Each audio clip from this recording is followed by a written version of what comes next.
Дараахан уул аймгийн цэргийн штабаас үзүүлж байна. Найз залууд маань цэргийн зарлаг ирчихсэн байдаг. Уганж цэрэгт явбал олон давуу талтай юм байна штэ. Ерөөсөө өртөнд гинтийн байдлаар хэлнэ.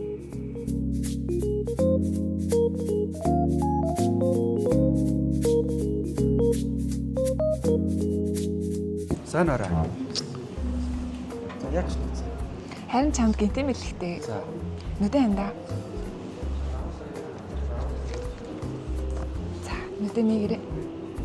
Өө юу арай? Задлаад үзтээ. Өө юу зэрэг залан. Өө чи цэрэгт явах дургүй байгаа мээрээ. Хайрын явахгүй. Зэрэгтэй хүн ташигтэй. Одоо үе цэрэгт явах чинь олон давуу талтай болсон. Чи энийг хартаарай.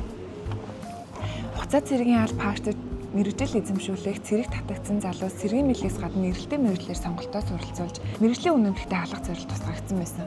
Чи энийг хартаа барилгын бүтээц, гагнуурчин, засал чимэглэлийн дизайнер, сантехникч, цахилгаанчин, бүр жолооны бие ангилалтай англи хэлний анхан шат, компьютерийн анхан шат. Дээрээс нь хараа чи төрийн албанд ажиллана гэдэг ш. Цэргийн алба хаачих юм бол төрийн албанд ажиллахад дэмтэй мэлээ. Хөөх тийм үү? Цэргийн алба чи ийм болцсон юм уу? Тэгвэл явцдаг ч юм бэлөө. Тийштэй арай эх орноо батлан хамгаалах нь Монгол эр хүмүүрийн үүрэг штэ. Намайг явчихаар үнэ яах? Хайртай санаа зовлтгүй.